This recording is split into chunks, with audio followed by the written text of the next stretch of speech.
ദൈവനാമത്തിന് നന്ദിയോടെ സ്തോത്രം ചെയ്യുന്നു. നമ്മുടെ കൺവെൻഷൻ്റെ 4-ാമത്തെ ദിവസത്തേക്ക് നാം ഇന്ന് കടന്നു വന്നിരിക്കുകയാണല്ലോ. ബൈബിൾ ക്ലാസ്സിൻ്റെ 3-ാമത്തെ ദിവസവും ഇന്നും കർത്താവിൻ്റെ ദൈവത്തിൻ്റെ മാറ്റമില്ലാത്ത വചനം പഠിക്കുവാൻ്റെ ഗുണം നമുക്ക് ദൈവസന്നിധിയിലേക്ക് കടന്നു വരുവാൻ വലുവനായ ദൈവം നമ്മെ സഹായിച്ചോർത്ത് നന്ദിയോടെ തിരുനാമത്തിന് സ്തോത്രം ചെയ്യുകയാണ്. വിവിധ സ്ഥാനങ്ങളിലായി നിൽക്കുന്ന സഹോദരി സഹോദരന്മാർ ദയവായിട്ട് പന്തലിനുള്ളിലേക്ക് മുൻഭാഗത്തേക്ക് കടന്നു വന്നിരിക്കണം എന്ന് പ്രത്യേകം ഓർപ്പിക്കുകയാണ്. എല്ലാ പ്രിയപ്പെട്ടവരും ഈ മുൻഭാഗത്തുള്ള സീറ്റുകളിലേക്ക് കടന്നു വന്നിരിക്കുവാൻ പ്രത്യേകം ഓർപ്പിക്കുന്നു. നമുക്ക് ഇപ്പോൾ 2 ഗാനങ്ങൾ ശ്രവിക്കാം. ആദ്യത്തെ കന്നഡ സോങ്ങും രണ്ടാമതൊരു തെലുങ്ക് സോങ്ങും നമ്മുടെ സഹോദരന്മാർ കർണാടകയിൽ നിന്ന് വന്നിട്ടുള്ള നമ്മുടെ പ്രിയ സഹോദരന്മാർ പാടുന്നതാണ്. അതിനുശേഷം കർത്താവിൻ്റെ ദാസൻ ഡോക്ടർ തോമസ് കല്ലൂർ പ്രാർത്ഥിച്ച് തുടർന്നുള്ള ശുശ്രൂഷ പ്രകാരം അനൗൺസ് ചെയ്യുന്നതാണ്. ഇപ്പോൾ നമ്മുടെ സഹോദരന്മാർ നമുക്ക് വേണ്ടി ഗാനങ്ങൾ ആലപിക്കുന്നു. Now the brothers will sing Kannada and Telugu songs.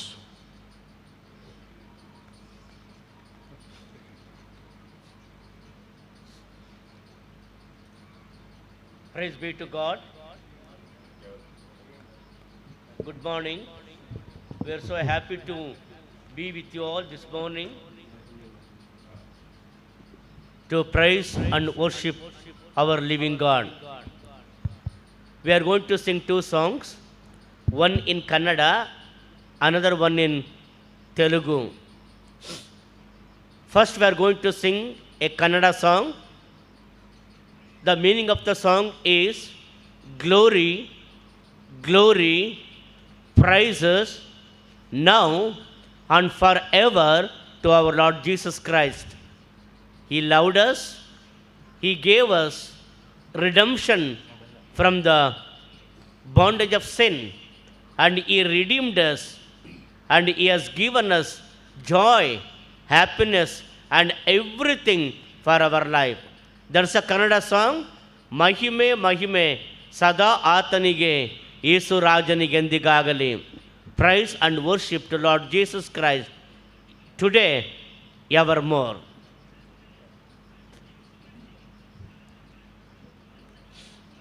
Mahime Mahime Sada Atanige Yesu Rajanigendigagali. Mahime Mahime Sada Atanige Yesu Rajanigendigagali. ರಕ್ಷಣಾನಂದವ ನೀಡಿದ ಕರ್ತನ ಎಂದೆಂದು ಹಾಡಿಕೊಂಡಾಡುವೆ. ರಕ್ಷಣಾನಂದವ ನೀಡಿದ ಕರ್ತನ ಎಂದೆಂದು ಹಾಡಿಕೊಂಡಾಡುವೆ. ಆನಂದವೇ ಪರಮಾನಂದವೇ ಸ್ವರ್ಗದಾನಂದವೇ ಎಂದಿಗೂ.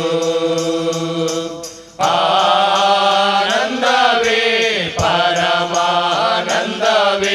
ಸ್ವರ್ಗದಾನಂದವೇ ಎಂದಿಗೂ. ಅತಿ ಘೋರವಾದ ಪಾಪದ ಬಂಧದಿ ನನ್ನನ್ನೆಂದಿಗೂ ಬಿಡಿಸಿದನು. ಅತಿ ಘೋರವಾದ ಪಾಪದ ಬಂಧದಿ ನನ್ನನ್ನೆಂದಿಗೂ ಬಿಡಿಸಿದನು. ಕುರುಡನಾಗಿದ್ದೆ ಕರುಣೆ ತೋರಿದಿ ಪರಮ ದೃಷ್ಟಿಯ ನೀಡಿದಿ. ಕುರುಡನಾಗಿದ್ದೆ ಕರುಣೆ ತೋರಿದಿ ಪರಮ ದೃಷ್ಟಿಯ ನೀಡಿದಿ.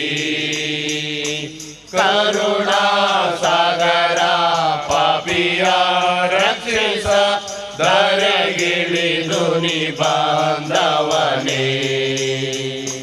ಕರುಣಾ ಸಾಗರ ಪಾಪಿಯ ರಕ್ಷಿಸ ಧರೆಗಿಳಿದು ನೀ ಬಾಂಧವನೇ.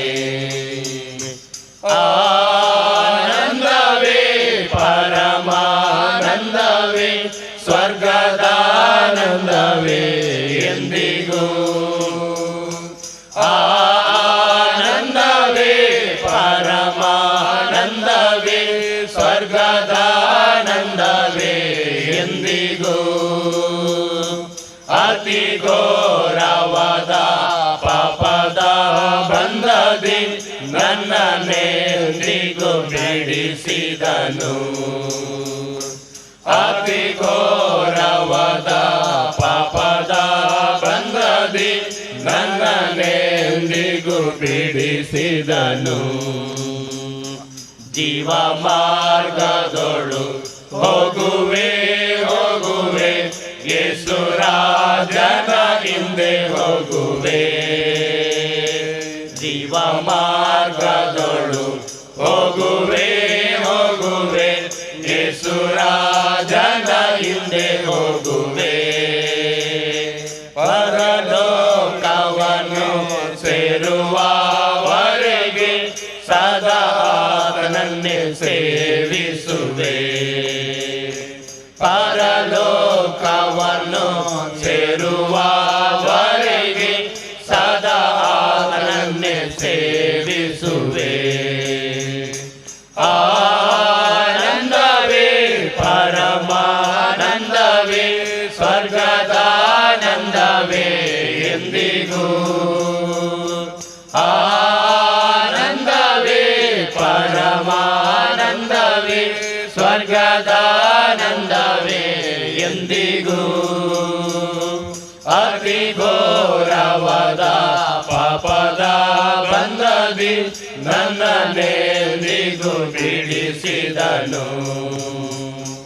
ಅತಿ ಘೋರವಾದ ಪಾಪದ ಬಂಧದಿ ನನ್ನನ್ನೆಂದಿಗೂ ಬಿಡಿಸಿದನು.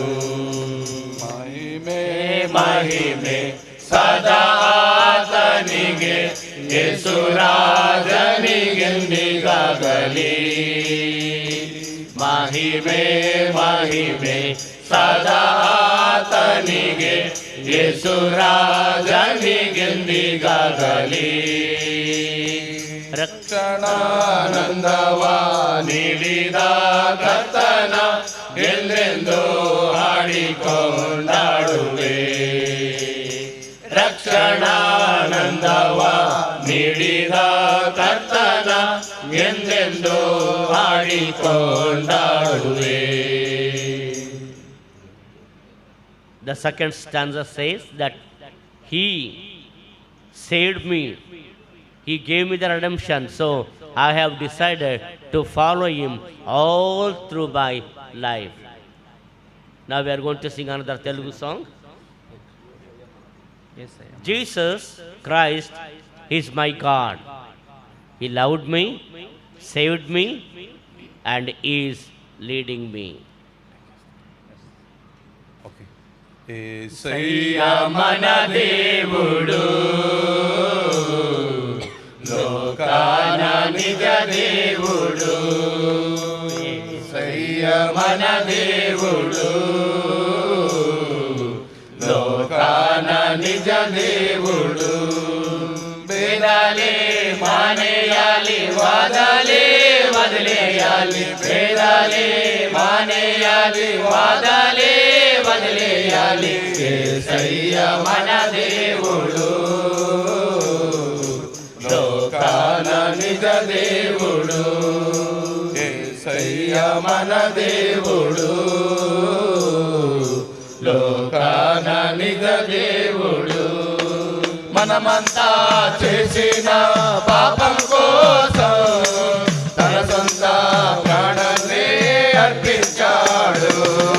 మనమంతా చేసిన పాపం కోసం తన సొంత ప్రాణాన్ని అర్పించాడు.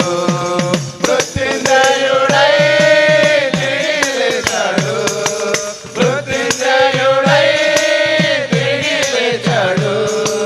మరణిన వారినెల్ల మరలా లేచాడు, మరణిన వారినెల్ల మరలా లేచాడు.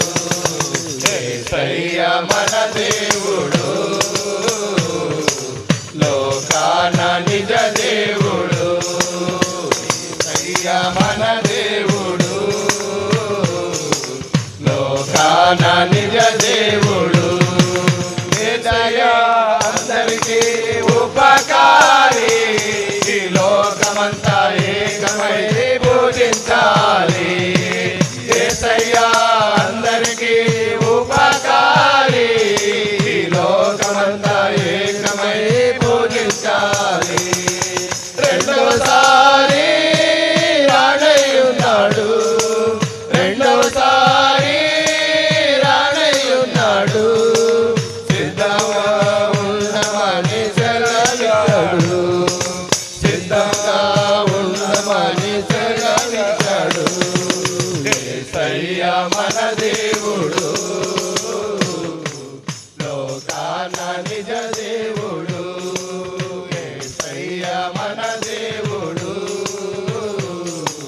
లోకాన నిజ దేవుడు ఎంతకాలం యేసు వైపు చూడకుండావు ఇంకెన్నాళ్ళు లోకంలో ఆడుకుంటావు ఎంతకాలం యేసు వైపు చూడకుండావు ఇంకెన్నాళ్ళు లోకంలో ఆడుకుంటావు మోక్షరాజ్యం చేరుకుంటావా మోక్షరాజ్యం చేరుకుంటావా నిత్య నరకం అనుభవిస్తావా నిత్య నరకం అనుభవిస్తావా యేసయ్యా మన దేవుడు లోకాన నిజ దేవుడు యేసయ్యా మన దేవుడు లోకాన నిజ దేవుడు వేదాలే మానేయాలి వాదాలే వదిలేయాలి వేదాలే మానేయాలి వాదాలే వదిలేయాలి యేసయ్యా మన దేవుడు లోకాన నిజ దేవుడు యేసయ్యా మన దేవుడు లోకాన నిజ దేవుడు ఎంతకాలం యేసు వైపు చూడకుంటావు ఇంకెన్నాళ్ళు లోకంలో ఆడుకుంటావు ఎంతకాలం యేసు వైపు చూడకుంటావు ఇంకెన్నాళ్ళు లోకంలో ఆడుకుంటావు మోక్షరాజ్యం చేరుకుంటావా మోక్షరాజ్యం చేరుకుంటావా నిత్య నరకం అనుభవిస్తావా నిత్య నరకం అనుభవిస్తావా యేసయ్యా మన దేవుడు లోకాన నిజ దేవుడు యేసయ్యా మన దేవుడు లోకాన నిజ దేవుడు Jesus Christ is our God. Not only that, He is the only God in the world. He came, He died on the cross, He gave us the redemption. Many people, they did not understand this, but the Lord has given us another privilege to see Him, to accept Him. Thank you. Thank you, And brothers. we are so thankful to the organizers for giving us this privilege. May the name of the Lord be glorified. Thank you brothers. ഇപ്പോൾ doctor Thomas Kallur മുന്നോട്ട് കടന്നു വന്ന പ്രാർത്ഥനയിൽ നമ്മെ നയിക്കുന്നതാണ്.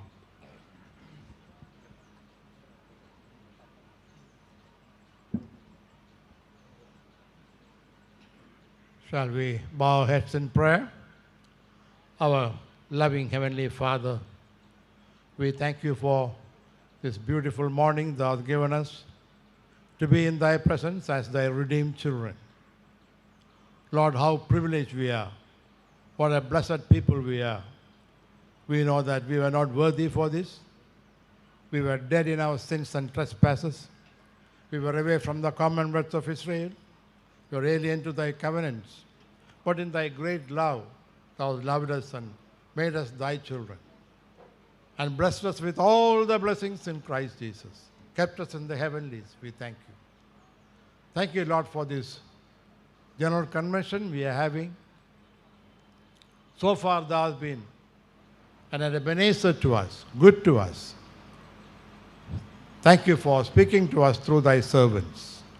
What a privilege, Lord, to hear the word of God from the fullness of the Holy Spirit. And this morning we again come to thee for thy grace. We know that when we minister thy word, it is not we who speak, it is God the Holy Spirit. So we thank you for unctioning our dear brother Sam John for this Bible study.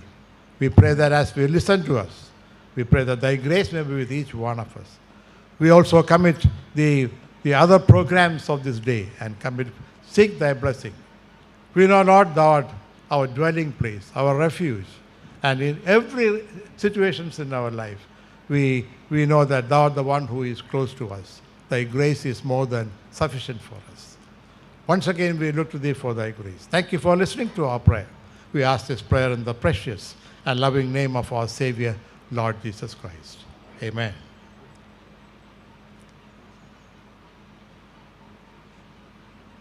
ദൈവനാമത്തിന് നന്ദിയോട് സ്തോത്രം ചെയ്യുന്നു. വീണ്ടും കർത്താവിൻ്റെ സന്നിധിയിലേക്ക് നമുക്ക് കടന്നു വന്ന് ദൈവദിനം പഠിപ്പാനുള്ള അവസരം ദൈവത്തിലെ ദൈവം നമ്മെ അതിനുള്ള സമയം നൽകിയതോർത്ത് നമുക്ക് ദൈവത്തെ സ്തുതിക്കുകയും സ്തോത്രം ചെയ്യുകയും ചെയ്യാം. നമ്മുടെ കൺവെൻഷൻ്റെ 4-ാം ദിവസവും നമ്മുടെ ബൈബിൾ സ്റ്റഡിയുടെ 3-ാമത്തെ ദിനവുമാണല്ലോ. കർത്താവിൻ്റെ ദാസൻ ദൈവവചന പഠിപ്പിക്കുവാനായിട്ട് നമ്മുടെ മധ്യത്തിലേക്ക് കടന്നു വന്നിട്ടുണ്ട്. പ്രത്യേക ഈ കടന്നു വന്ന എല്ലാ പ്രിയപ്പെട്ടവരെ ഓർത്ത് ദൈവത്തെ സ്തുതിക്കുകയും എല്ലാ പ്രിയപ്പെട്ടവർക്കുള്ള നന്ദിയും സ്നേഹവും അറിയിക്കുന്നു. ഈ മീഡിയയിൽ കൂടെ ഞങ്ങൾ ഈ ദൈവവചനം ശ്രവിക്കുന്ന എല്ലാ പ്രിയപ്പെട്ടവർക്കും ക്രിസ്തുവിന്റെ സ്നേഹവന്ദനവും നന്ദിയും ഈ തരുണത്തിൽ അറിയിക്കുകയാണ്. ഇപ്പോൾ കർത്തദാസന്മാർ മുന്നോട്ട് കടന്നു വന്ന് ഇപ്പോൾ ദൈവവചന പഠനത്തിൽ നമ്മെ സഹായിക്കുന്നതാണ് കർത്തദാസൻ സാം കെ ജോൺ. അതോടൊപ്പം തന്നെ ട്രാൻസ്ലേറ്റ് ചെയ്യുവാൻ വേണ്ടി പ്രിയ ബിജു മാത്യു അവർ പ്രിയപ്പെട്ടവരെ ഞങ്ങളുടെ സ്റ്റേജിലേക്ക് ക്ഷണിക്കുന്നു.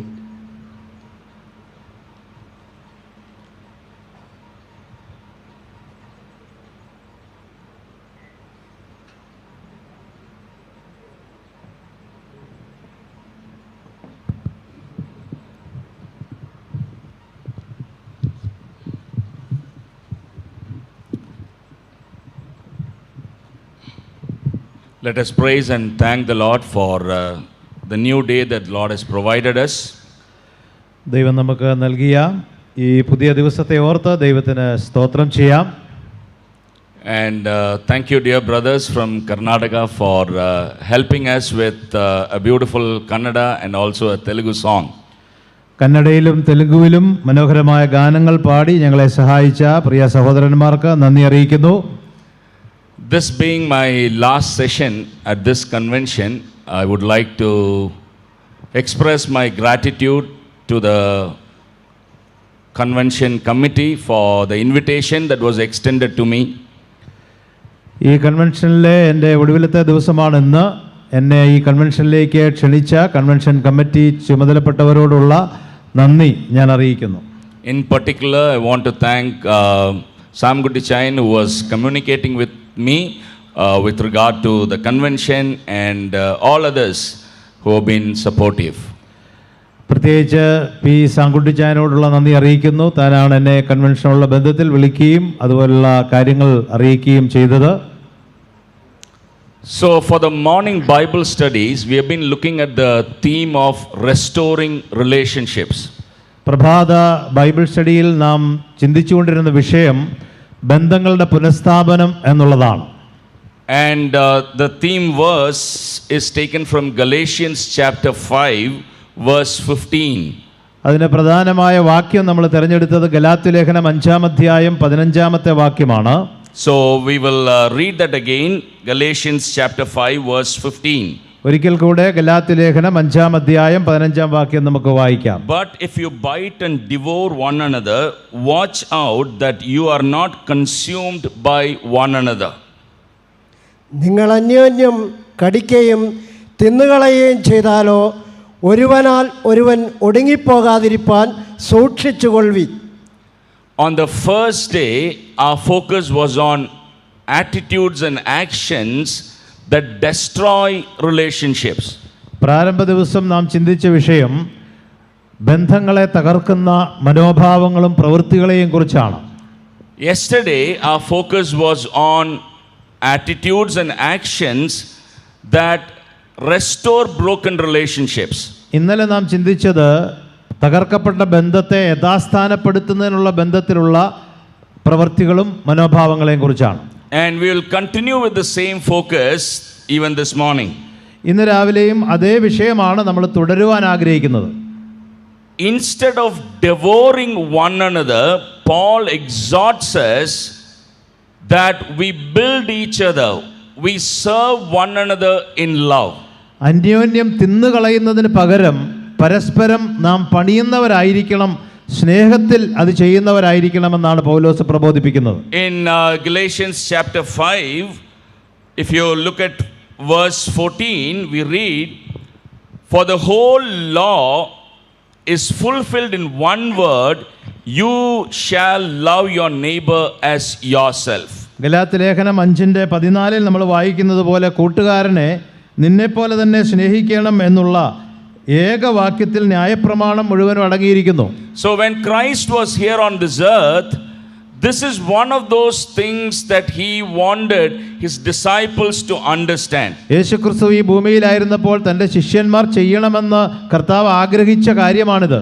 Very clearly he told them, "I give you a new commandment." വളരെ വ്യക്തമായി താൻ അവരോട് പറഞ്ഞു, ഞാൻ നിങ്ങൾക്ക് പുതിയൊരു കൽപ്പന തരുന്നു. And that commandment is, you love one another as I have loved you. ആ കൽപ്പന എന്ന് പറയുന്നത് ഞാൻ നിങ്ങളെ സ്നേഹിച്ചതുപോലെ നിങ്ങൾ തമ്മിൽ തമ്മിൽ സ്നേഹിക്കണമെന്നുള്ളതാകുന്നു. So here Paul too is exhorting us, serve one another in love. അതുകൊണ്ട് പൗലോസ് പ്രബോധിപ്പിക്കുകയാണ് അന്യോന്യം സ്നേഹിക്കണം എന്നുള്ള കാര്യം. Brothers and sisters, let me say, our local assemblies, our Christian communities should become a healing place for one another.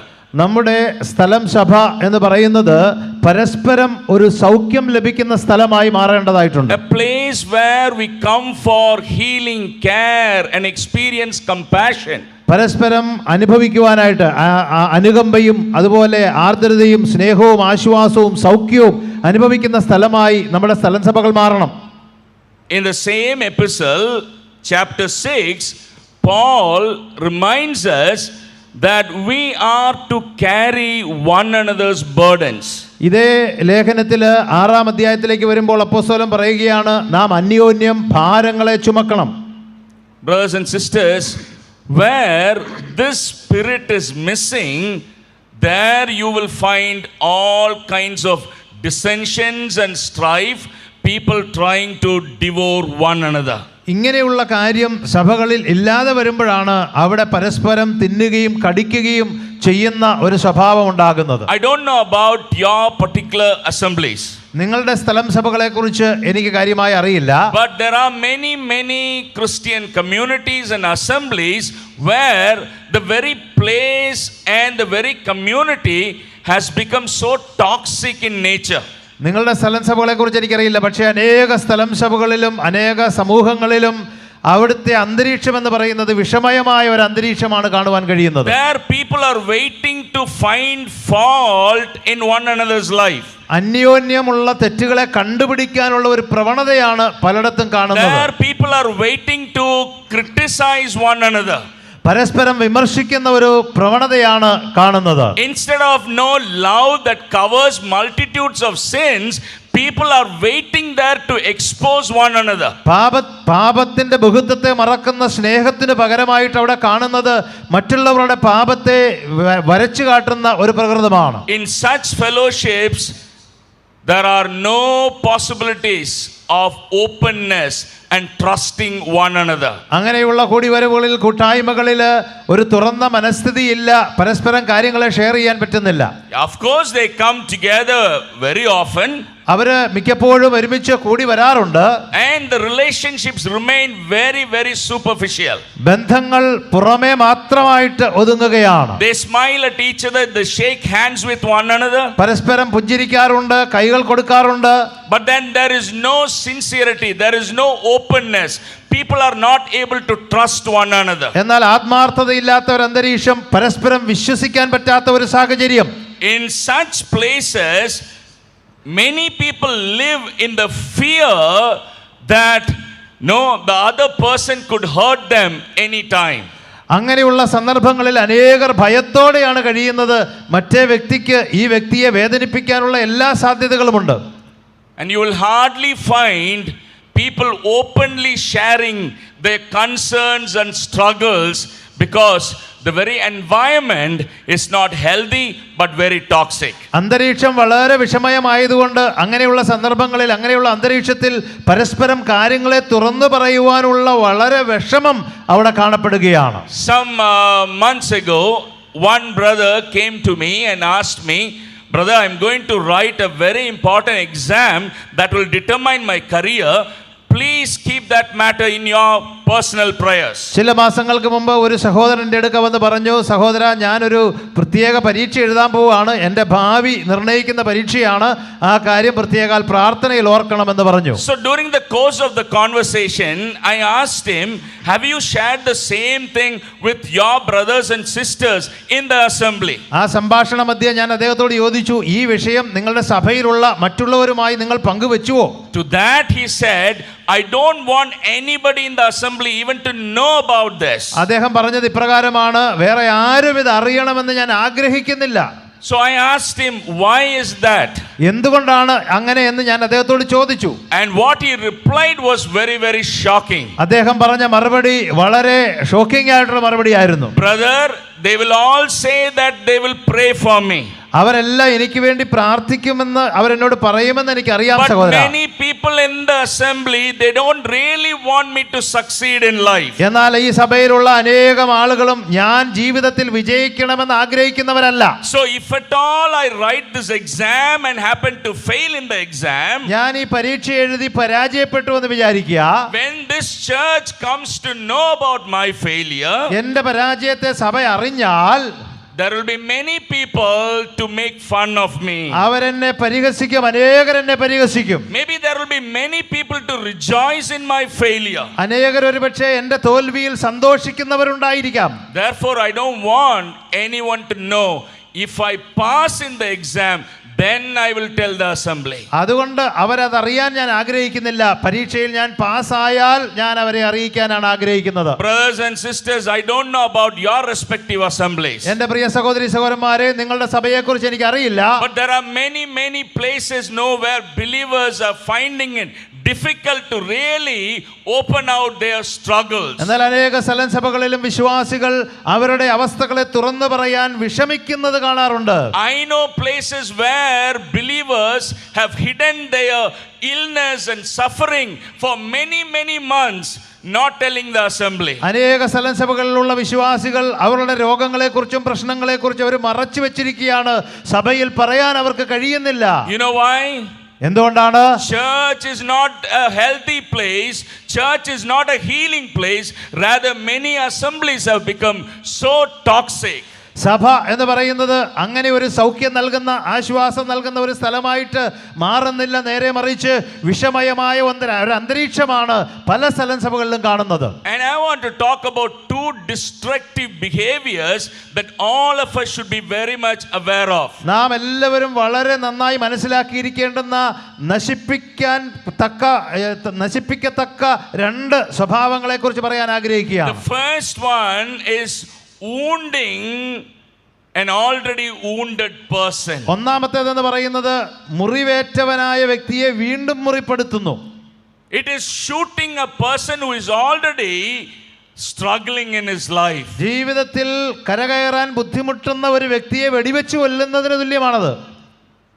That is one of the reasons why people find it difficult to openly share and trust one another in our local assemblies. ആ ഒരു കാരണം കൊണ്ടാണ് നമ്മുടെയൊക്കെ സഭകളിൽ വിശ്വാസികൾ അവരുടെ ഉള്ളിലുള്ള കാര്യങ്ങൾ തുറന്നു പറയാൻ മടിക്കുന്നത്. Unfortunately, this is happening all over the place. എല്ലാ സ്ഥലങ്ങളിലും നിർഭാഗ്യമെന്ന് പറയട്ടെ, ഇത് സംഭവിച്ചുകൊണ്ടിരിക്കുകയാണ്. Brothers and sisters, we should never ever do this by wounding another person but adding burden to another person's life. അതുകൊണ്ട് പ്രിയ സഹോദരി സഹോദരന്മാരെ, ഒരു കാരണവശാലും വേദനപ്പെട്ടിരിക്കുന്നയാളെ പിന്നെയും വേദനിപ്പിക്കുന്ന ഒരു സ്വഭാവം നമ്മുടെ ജീവിതത്തിൽ ഉണ്ടാകാൻ പാടില്ല.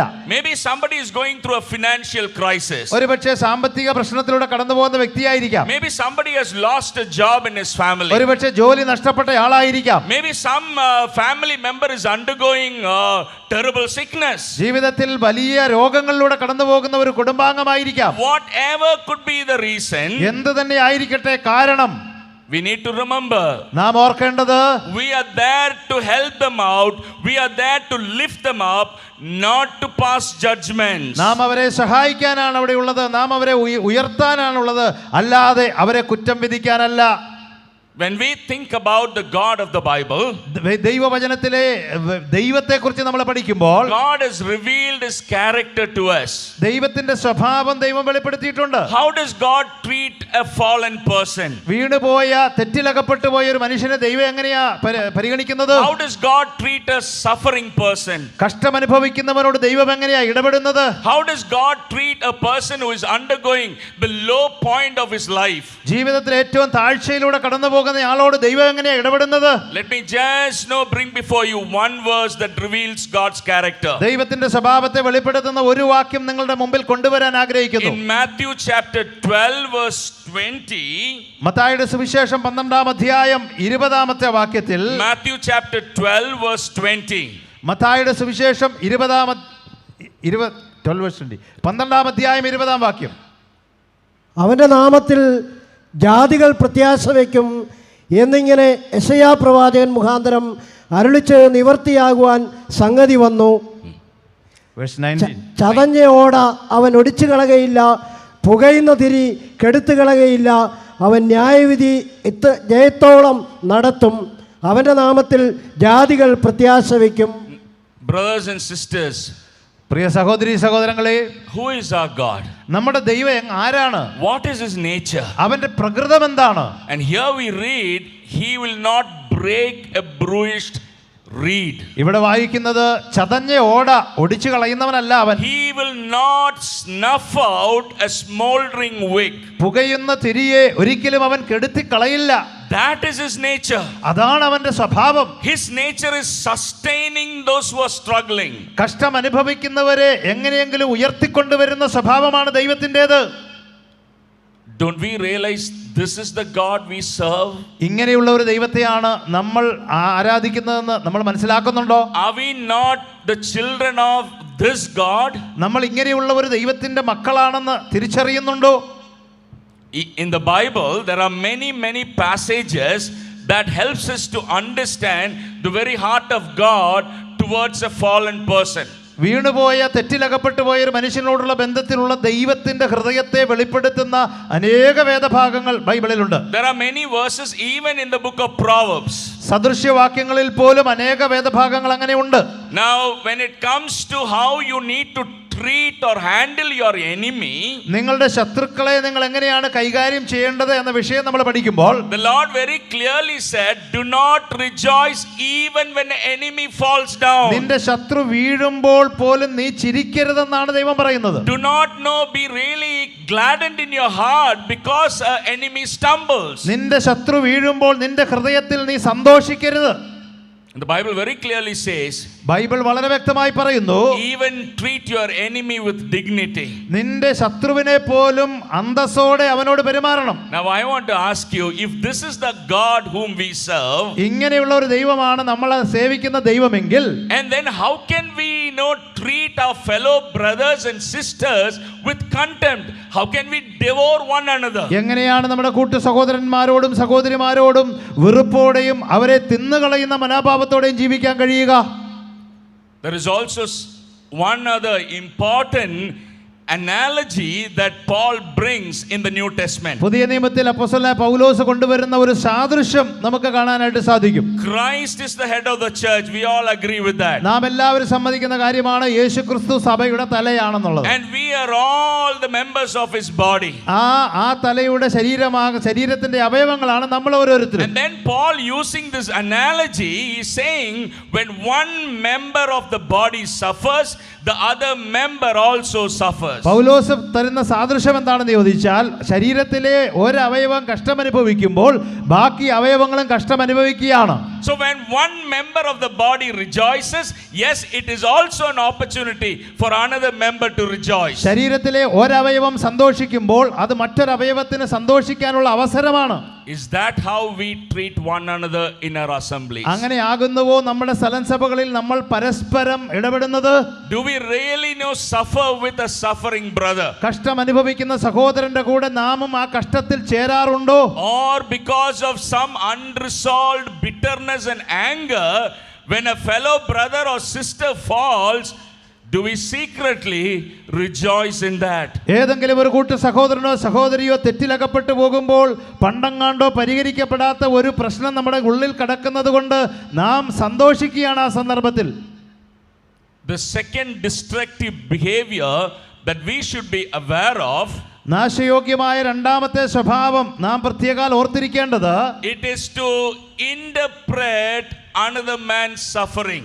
വേറൊരാളുടെ കഷ്ടതയെ നമ്മൾ ഏത് നിലയിലാണ് മറ്റുള്ളവരോട് വ്യാഖ്യാനിച്ച് പറയുന്നത്. Now if you ask for an example, ഒരു ഉദാഹരണം പറഞ്ഞാൽ, I want to talk about Shimei, his behavior with David. ദാവീദിനോടുള്ള ബന്ധത്തിൽ ശിമെയിയുടെ ഒരു സ്വഭാവത്തെക്കുറിച്ച് പറയാൻ ഞാൻ ആഗ്രഹിക്കുക. David was already a broken man in his life. ദാവീദ് താൻ തന്നെ ഒരു തകർന്ന മനുഷ്യനായിട്ട് ഇരിക്കുന്ന അവസ്ഥ. There were so many problems in his family life. ഒരുപാട് കുടുംബ പ്രശ്നങ്ങൾ താൻ അഭിമുഖീകരിക്കുക. Now his son Absalom had turned against him. തന്റെ മകൻ അബ്ശലോം തനിക്കെതിരെ തിരിഞ്ഞു. Therefore without a shelter in Jerusalem, now he is moving into the wilderness. യെരുശലേമിൽ താമസിക്കാൻ പറ്റാത്തത് കൊണ്ട് മരുഭൂമിയിലേക്ക് പോയിരിക്കുക. During that troublesome time in David's life, അങ്ങനെയുള്ള വൈഷമ്യം നിറഞ്ഞ ആ ദാവീദിന്റെ അവസ്ഥയിൽ we read in 2 Samuel chapter 16, 2 ശമൂവേൽ 16-ാം അധ്യായത്തിൽ നമ്മൾ വായിക്കുന്നത്, when David reached a place called Bahurim, ബഹൂരിം എന്ന് പറയുന്ന ഒരു സ്ഥലത്ത് ദാവീദ് എത്തിയപ്പോൾ you find this person Shimei coming and standing before David. Shimei ദാവീദിനെ എതിരേറ്റ് നിൽക്കുന്നത് നമ്മൾ അവിടെ കാണുകയാണ്. And you know what Shimei did? Shimei എന്താണ് അവിടെ ചെയ്തത്? He was cursing David. താൻ ദാവീദിനെ ശപിക്കുകയാണ്. By words and deeds he was hurting David throughout his journey. തന്റെ ആ യാത്രയിൽ ഉടനീളം വാക്കുകൊണ്ടും പ്രവൃത്തി കൊണ്ടും ദാവീദിനെ ശപിക്കുന്ന Shimei. David was already at a very vulnerable point in his life. ദാവീദ് തന്റെ ജീവിതത്തിലെ ഏറ്റവും പ്രയാസം നിറഞ്ഞ കഷ്ടം അനുഭവിക്കുന്ന അവസ്ഥയിലാണ്. During that time Shimei used that opportunity and he kept on saying, God has brought this against you, David. ആ അവസരം ശിമെയി ഉപയോഗിച്ചിട്ട് പറയുകയാണ്, ദൈവമാണ് നിന്നെ ഈ അവസ്ഥയിലോട്ട് കൊണ്ടുവന്നേക്കുന്നത്. Yeah, for all that you have done to Saul's family, God has repaid you now. ശൗലിന്റെ കുടുംബത്തോട് നീ എന്തൊക്കെ ചെയ്തോ അതിന്റെ പ്രതികാരമാണ് ദൈവം ഇപ്പോൾ നിന്നോട് ചെയ്യുന്നത്. Now God has taken your kingdom from your hands and God has given it into the hands of Absalom. ദൈവം നിന്റെ രാജ്യത്തെ നിന്റെ കയ്യിൽ നിന്ന് എടുത്ത് അബ്ശാലോമിന് കൊടുക്കും. Shimei was trying to interpret David's suffering. ദാവീദിന്റെ ആ കഷ്ടതയെ ശിമെയി വ്യാഖ്യാനിക്കുന്ന രീതിയാണ് നമ്മൾ കണ്ടത്. Brothers and sisters, let me say this. എൻ്റെ പ്രിയ സഹോദരി സഹോദരങ്ങളെ, ഞാൻ ഇങ്ങനെ പറയട്ടെ, Never ever try to interpret another man's suffering from God's point of view, because you never know what God is doing in that person's life. ദൈവം എന്താണ് ചെയ്യുന്നത് എന്ന് നമുക്കറിയാത്തത് കൊണ്ട് വേറൊരാളുടെ കഷ്ടങ്ങളെ എടുത്ത് വ്യാഖ്യാനിച്ച് മറ്റുള്ളവർക്കോ അല്ല അവരോടോ നാം പറഞ്ഞു കൊടുക്കരുത്. You know how many families are undergoing so much of added pain because of the judgments of people within the assembly? സഭയിലുള്ള ആളുകൾ തന്നെ ഇങ്ങനെയുള്ള വ്യാഖ്യാനങ്ങൾ നടത്തുന്നത് കൊണ്ട് എത്രയോ കുടുംബങ്ങൾ വേദനയോട് വേദന കൂട്ടിക്കൊണ്ട് ജീവിക്കുന്നു. I know a young brother who was an evangelist in one of the southern states of India. ഇന്ത്യയുടെ തെക്കൻ ഭാഗങ്ങളിൽ പ്രവർത്തിക്കുന്ന ഒരു സുവിശേഷകനെ കുറിച്ച് എനിക്കറിയാം. This poor brother, because of diabetic problem, all of a sudden he started losing his eyesight. തനിക്ക് sugar പഞ്ചസാരയുടെ അസുഖമുള്ളത് കൊണ്ട് തന്റെ കണ്ണിന്റെ കാഴ്ച ക്രമേണ കുറയാൻ തുടങ്ങി. And you know what was the saddest thing? എന്താണ് സംഭവിച്ച ദുഃഖകരമായ കാര്യമെന്ന് ചോദിച്ചാൽ, there were many co-workers, fellow workers in the service of the Lord who were passing judgments by saying, because this brother was arrogant, now God had given him a punishment. അദ്ദേഹത്തിന്റെ സഹപ്രവർത്തകരായിരിക്കുന്ന ആളുകൾ ഈ കാര്യത്തെ വ്യാഖ്യാനിച്ച് പറയുന്നത് ദൈവം അദ്ദേഹത്തിന് കൊടുത്ത ശിക്ഷയാണ് എന്നുള്ള നിലയിലാണ്. Brothers and sisters, I want to say that, to pass such a judgment, that is spiritual arrogance. എൻ്റെ പ്രിയ സഹോദരി സഹോദരങ്ങളെ, ഞാൻ പറയട്ടെ, അങ്ങനെയുള്ള ഒരു വിധി നിങ്ങൾ നടപ്പാക്കുകയാണെങ്കിൽ അത് ആത്മിക ധിക്കാരമെന്ന് അതിനെ വിളിക്കാം. God has not entrusted any of us to go and interpret another man's suffering. വേറൊരാളുടെ കഷ്ടതയെ വ്യാഖ്യാനിക്കുവാൻ ദൈവം ഒരിക്കലും നമ്മളെ അനുവദിക്കുന്നില്ല. And I am sure we all know the life of Job.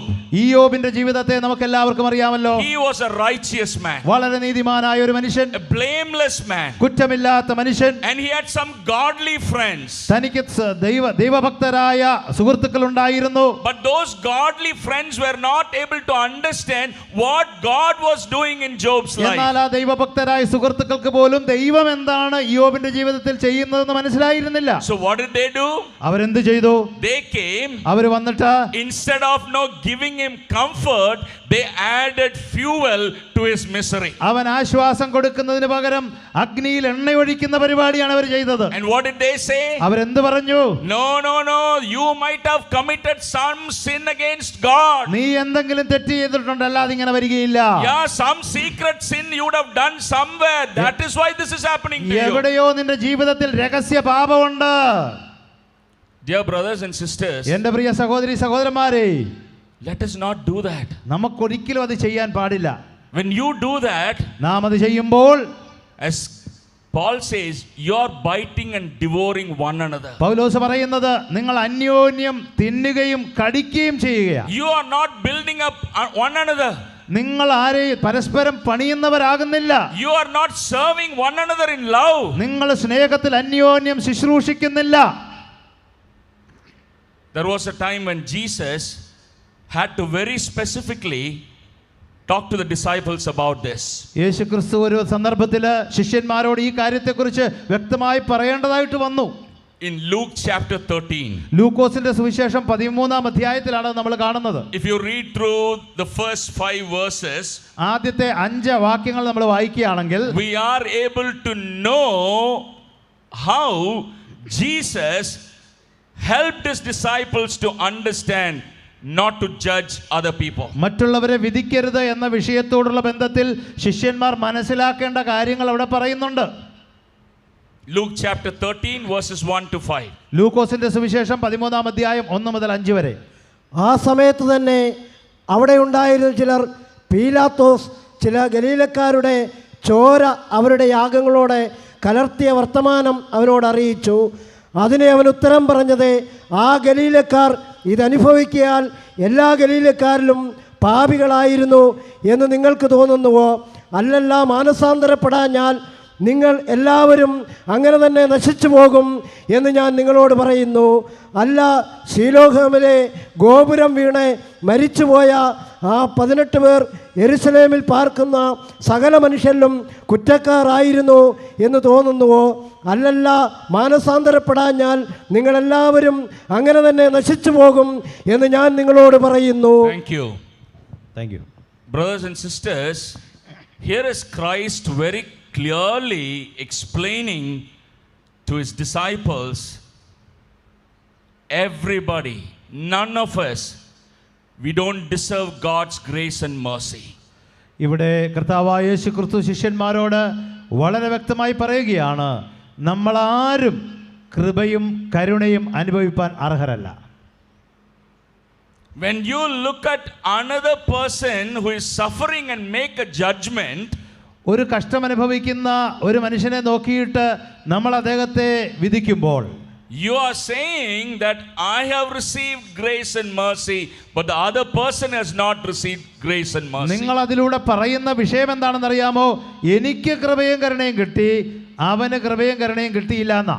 But I want to say that all of us, if we are alive, if the Lord has allowed to continue living in the world and also serving the Lord, it is only because of his grace and mercy. നാം ഈ ലോകത്തിൽ ജീവിക്കാൻ ദൈവം നമ്മെ അനുവദിച്ചിട്ടുണ്ടെങ്കിൽ പ്രിയമുള്ളവരെ, അത് ദൈവത്തിന്റെ കരുണയും കൃപയും ഒന്ന് മാത്രമാണ്. It is not because we are better than other people. മറ്റുള്ളവരെക്കാൾ നമ്മൾക്കെന്തോ മെച്ചമുള്ളതുകൊണ്ടല്ല. It is not because no others are suffering and I am doing quite well because God is merciful to me. ഞാൻ ദൈവം എന്നോട് കരുണ കാണിക്കുന്നതുകൊണ്ടാണ് ഞാൻ നന്നായിരിക്കുന്നത്, മറ്റുള്ളവർ അതുകൊണ്ടല്ല അവർ കഷ്ടം അനുഭവിക്കുന്നത് എന്ന ചിന്ത പാടില്ല.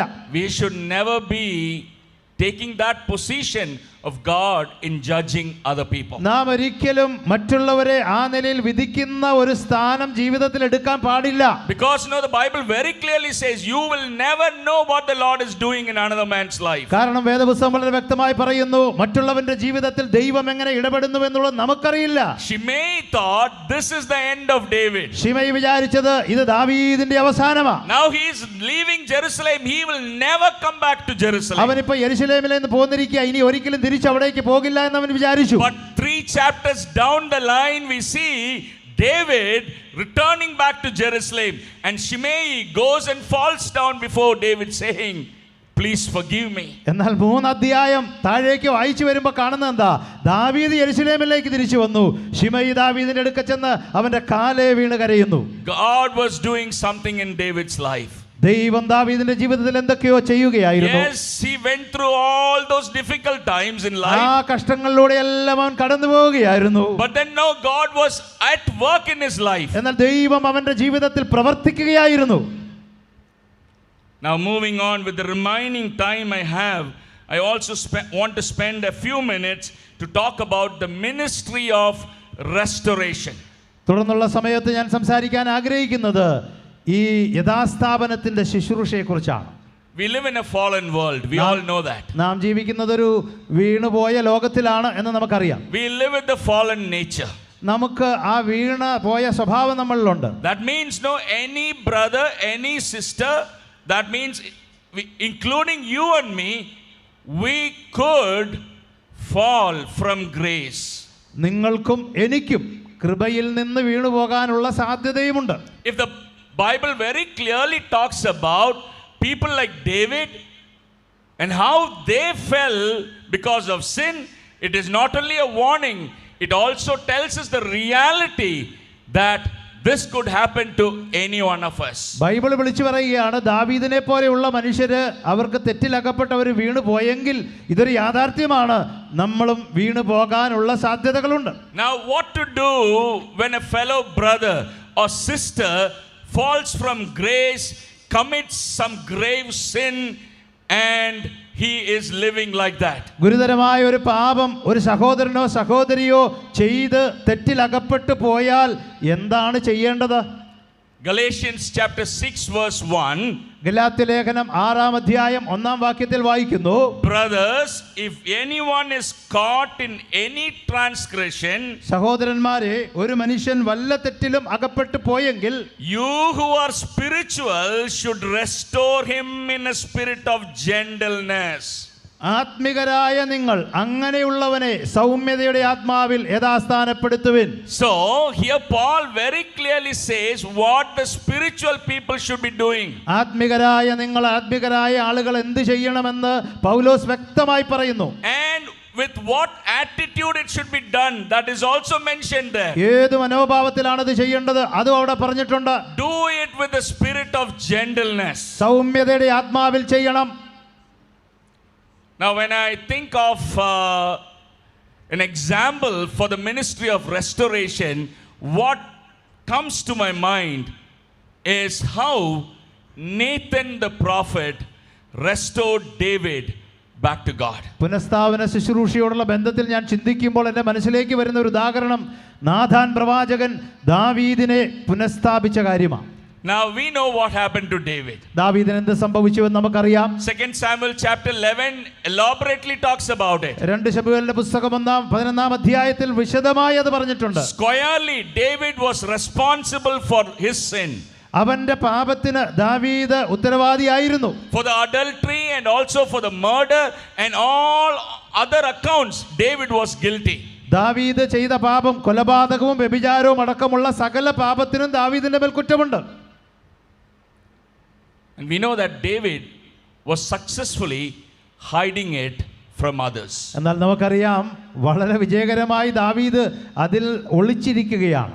And then when we read the last verse of 1 Samuel chapter 11, the Bible says, what David did displeased God. 1 ശമൂവേൽ 11-ാം അധ്യായത്തിന്റെ അവസാന വാക്യത്തിൽ ദൈവത്തിന്റെ ആത്മാവ് പറയുന്നു, ദാവീദ് ചെയ്തത് ദൈവത്തിന് പ്രസാദമായില്ല. You know, after this, അതിനുശേഷം God called Nathan, ദൈവം നാഥാൻ പ്രവാചകനെ വിളിച്ചു. and I want to use my word here, it's not in the Bible, whispered into the ears of Nathan what nobody else knew, that is David's sin. എൻ്റെതായ വാക്കുകളിൽ ഞാൻ പറയട്ടെ, ബൈബിളിൽ എഴുതിയിട്ടില്ല. ദൈവം നാഥാനെ വിളിച്ചിട്ട് നാഥാന്റെ ചെവിയിൽ മന്ത്രിച്ചു. ആരും അറിഞ്ഞിട്ടില്ലാത്ത ആ പാപത്തെ നാഥാന്റെ ചെവിയിൽ മന്ത്രിച്ചു കൊടുത്തു. Nobody else knew until that point of time. ആ സന്ദർഭം വരെ ആരും ആ വിഷയം അറിഞ്ഞില്ലായിരുന്നു. Perhaps there may be a few people, but they kept silent. ആ ചിലരൊക്കെ അറിഞ്ഞെങ്കിലും അവരത് സൈലന്റ് ആയിട്ട് വെച്ചു. This matter was a closed matter. ഇത് അടഞ്ഞ ഒരു കാര്യമായി മാറി. But then the Lord was displeased about it. എന്നാൽ ദൈവത്തിന് പ്രസാദമില്ലായിരുന്നു. So he called his prophet Nathan and passed on the information to him. Nathan പ്രവാചകനെ വിളിച്ച് ആ കാര്യം നാഥാനോട് ദൈവം പറഞ്ഞു. Now think about Nathan's difficulty. നാഥാന്റെ വിഷമം നിങ്ങളൊന്ന് ആലോചിച്ച് നോക്കിക്കേ. How does he go and stand before king and tell him, you have committed something that has displeased God? അവൻ എങ്ങനെയാണ് ഈ വലിയ രാജാവിന്റെ മുമ്പിൽ പോയി നിന്ന് രാജാവിന് ഇഷ്ടമില്ലാത്ത ഈ കാര്യം പറയാൻ പോകുന്നത്? But Nathan was not concerned about how David is going to respond. He was more concerned about obeying God. ദാവീദ് എങ്ങനെ പ്രതികരിക്കുമെന്നുള്ളത് നാഥാന്റെ വിഷയമല്ലായിരുന്നു, ദൈവത്തെ അനുസരിക്കുക എന്നുള്ളതായിരുന്നു നാഥാന്റെ വിഷയം. Therefore he decided to meet David. അതുകൊണ്ട് ദാവീദിനെ നേരെ പോയി കാണാൻ തീരുമാനിച്ചു. There are 4 lessons I want to just mention here. We don't have time to explain all that. I just want to mention those lessons here. വിശദീകരിക്കാൻ വളരെ സമയമില്ല, പക്ഷേ 4 കാര്യങ്ങൾ ഞാൻ ഇവിടെ ഒന്ന് ഓർപ്പിച്ചു പോകാൻ ആഗ്രഹിക്കുക. Now, you know what? As soon as Nathan heard about this, and I want to say this, he didn't call for a press meet. നാഥൻ ഇത് കേട്ട് കഴിഞ്ഞപ്പോൾ താൻ ഒരു പത്രസമ്മേളനം വിളിച്ചു കൂട്ടിയില്ല. Come, there is a breaking news. I want to pass this to you. ഒരു വലിയ വാർത്ത അറിയിക്കാനുണ്ട്, എല്ലാവരും വാ എന്ന് താൻ പറഞ്ഞില്ല. He didn't know, look at David's enemies saying, no, come, I will pass a very important, vital, useful information for you. ദാവീദിന്റെ ശത്രുക്കളെ വിളിച്ചിട്ട് എല്ലാവരും വാ, വളരെ പ്രധാനപ്പെട്ട ഒരു കാര്യം നിങ്ങളെ അറിയിക്കാനുണ്ടെന്ന് പറഞ്ഞില്ല. You know how all that happens here in this land of Kerala. കേരളത്തിൽ ഇവിടെ നടക്കുന്നതൊക്കെ നമുക്കറിയാലോ. Very sorry to say that, but I want to say it. ദുഃഖത്തോടെ പറയട്ടെ, പക്ഷെ പറയാതിരിക്കാൻ പറ്റില്ലല്ലോ. There are people who pass on information to others who are good in broadcasting those information. പ്രക്ഷേപണം ചെയ്യുന്ന കാര്യങ്ങളിൽ മിടുക്കന്മാരായിട്ടുള്ള ആളുകൾ, ന്യൂസ് പാസ് ചെയ്യുന്ന കാര്യത്തിൽ മിടുക്കന്മാരായിട്ടുള്ള ആളുകളുണ്ട്. Nathan here was entrusted by God the ministry of restoration. ദൈവത്താൽ നാഥാന് ദൈവം കൊടുത്ത ഒരു ശുശ്രൂഷയാണ് ഇവിടെ നമ്മൾ കാണുന്നത്, പുനഃസ്ഥാപനത്തിന്റെ അല്ലെങ്കിൽ യഥാസ്ഥാപനത്തിന്റെ ആ ശുശ്രൂഷ. So Nathan doesn't want to use this opportunity to destroy another man. ഈ അവസരം മറ്റൊരു മനുഷ്യനെ നശിപ്പിക്കാൻ വേണ്ടി ഉപയോഗിക്കാൻ നാഥാൻ ഒരിക്കലും ആഗ്രഹിച്ചു. He wanted to use this opportunity as carefully, as godly as possible. താൻ ആ കാര്യത്തെ വളരെ സൂക്ഷ്മതയോടെ കൈകാര്യം ചെയ്യാനാണ് ആഗ്രഹിച്ചത്. The first lesson that I want to pass on to you, ഒന്നാമത്തെ പാഠം നിങ്ങൾക്ക് പറഞ്ഞു തരാൻ ഞാൻ ആഗ്രഹിക്കുന്നത്, in 2 Samuel chapter 12 verse 1. 2 ശമൂവേലിന്റെ പുസ്തകം 12-ാം അധ്യായം 1-ാമത്തെ വാക്യം. And the Lord sent Nathan to David. യഹോവ നാഥാനെ ദാവീദിന്റെ അടുക്കലേക്ക് അയച്ചു.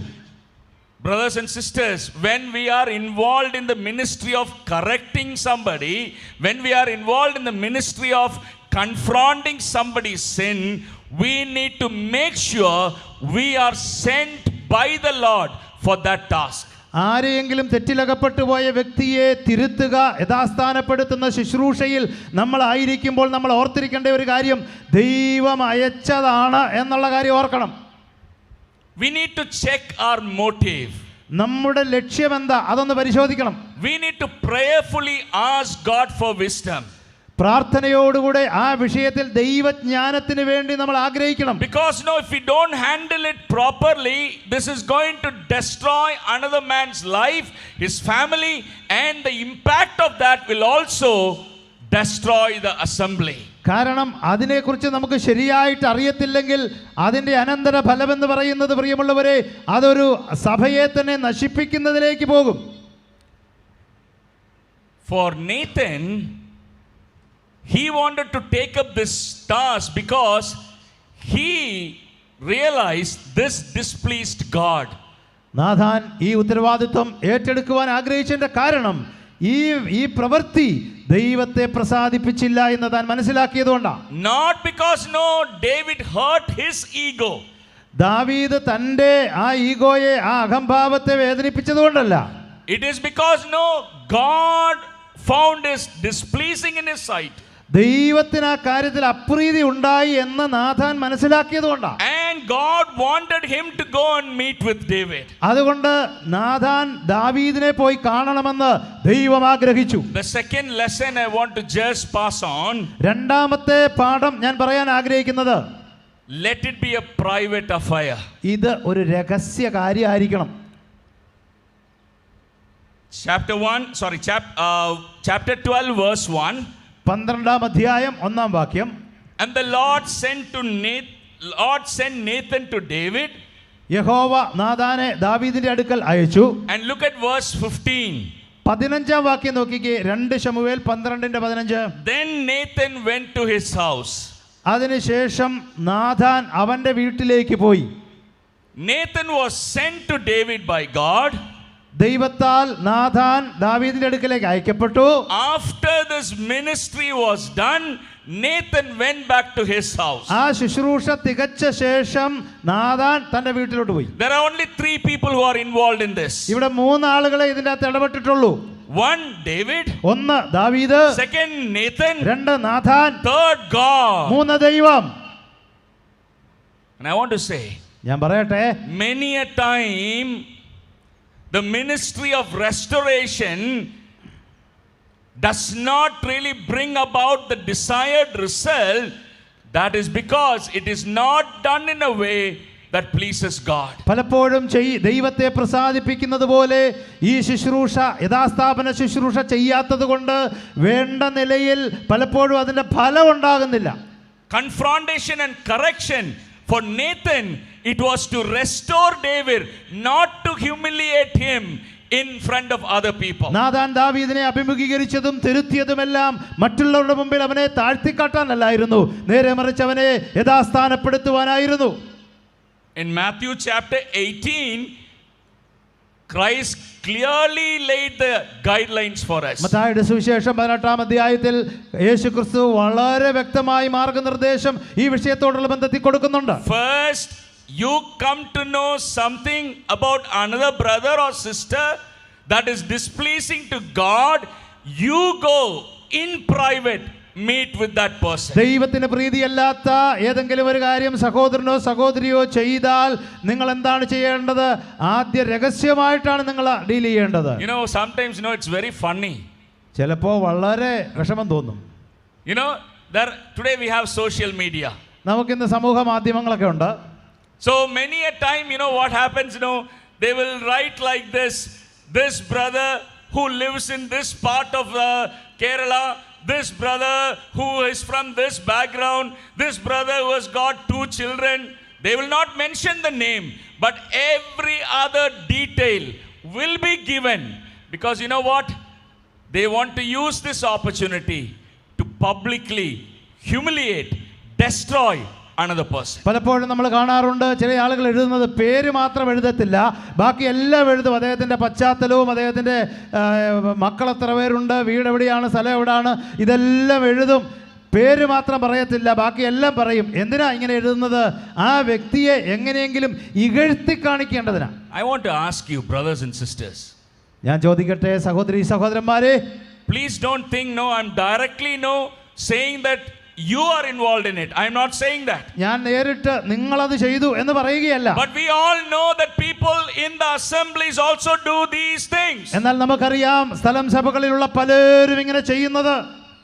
You know how many families have been hurt by all this? എത്രയോ കുടുംബങ്ങൾ ഇങ്ങനെയുള്ള കാരണങ്ങൾ കൊണ്ട് വേദനപ്പെട്ട് ജീവിക്കുന്നു. Some time ago, I met a teenage girl who came and cried, and she said, because of something that has happened to my father, I am not able to go to any meetings, because that is how I am pictured by the community of God's people. ചില നാളുകൾക്ക് മുമ്പ് കൗമാരക്കാരിയായ ഒരു പെൺകുട്ടി എൻ്റെ മുമ്പിൽ വന്ന് കരഞ്ഞു പറഞ്ഞു, എൻ്റെ പപ്പായിക്ക് എന്തോ സംഭവിച്ചതുകൊണ്ട് ആളുകൾ പരിഹസിച്ച് ഇപ്പോൾ എനിക്ക് ഒരു മീറ്റിങ്ങിനും പോകാത്ത അവസ്ഥയായിരിക്കുകയാണ്. ഞാൻ ചോദിക്കട്ടെ, മലയാളത്തിൽ തന്നെ ചോദിക്കട്ടെ, ആ പെൺകുഞ്ഞ് എന്ത് പാവം ചെയ്തു?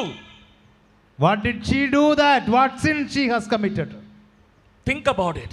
നമ്മൾ അതിനെക്കുറിച്ച് ചിന്തിക്കണം. Do we really realize the damage that we are doing to our fellow brothers and sisters? കൂട്ട സഹോദരന്മാർക്ക് ഉണ്ടാകുന്ന ആ ക്ഷതം, ആ കേടുപാടുകളെ കുറിച്ച് നമ്മൾ ചിന്തിക്കാറുണ്ടോ? Here is Nathan. He took this as a private affair. ഈ കാര്യം വളരെ രഹസ്യമായിട്ട് നാഥാൻ സൂക്ഷിച്ചു. And the third lesson that we can learn from this conversation between Nathan and David, നാഥാനും ദാവീദും തമ്മിലുള്ള ഈ സംഭാഷണത്തിൽ നിന്ന് പഠിക്കാനുള്ള മൂന്നാമത്തെ കാര്യം, Nathan thought about it, prayed about it. How do I convey this matter to David so that he will understand, but he will not be offended? ഈ കാര്യം ദാവീദ് മനസ്സിലാക്കണം, അവൻ ഇതിനെതിരെ വരരുത്. അതുകൊണ്ട് ഈ വിഷയത്തെ ഓർത്ത് നാഥാൻ പ്രാർത്ഥിച്ചു. You know what happened later in this chapter? ഈ അധ്യായത്തിൽ അവസാനം എന്ത് സംഭവിച്ചു എന്നറിയാമോ? Yes, there came a point where Nathan pointed his fingers at David and said, "You are the man." നീയാണ് ആ മനുഷ്യൻ എന്ന് പറഞ്ഞുകൊണ്ട് തൻ്റെ ചൂണ്ടുവിരല് അവൻ്റെ നേരെ ചൂണ്ടേണ്ട ഒരു അവസരം വന്നു. But remember, if Nathan had done this right at the beginning of the conversation, would that have resulted in the same result? സംഭാഷണം തുടങ്ങിയപ്പോൾ തന്നെ വിരൽ ചൂണ്ടി ദാവീദിനോട് പറഞ്ഞിരുന്നെങ്കിൽ ഈ ഒരു റിസൾട്ട് ആയിരിക്കും ഉണ്ടാകുന്നത്? No. ഒരിക്കലും അല്ല. You know, there's also a very interesting thing if you read through this very carefully. വളരെ സൂക്ഷ്മതയോടെ വായിച്ചാൽ വളരെ രസകരമായ കാര്യങ്ങൾ ഇതിനകത്ത് കാണാൻ കഴിയും. The story that Nathan narrates before David is his own story, the story that he created. Nathan ദാവീദിന്റെ മുമ്പാകെ അവതരിപ്പിച്ച കഥയെന്ന് പറയുന്നത് താൻ തന്നെ ഉണ്ടാക്കിയ ഒരു കഥയാണ്. Because the Bible very clearly shows when the Lord spoke and what the Lord spoke and what Nathan spoke.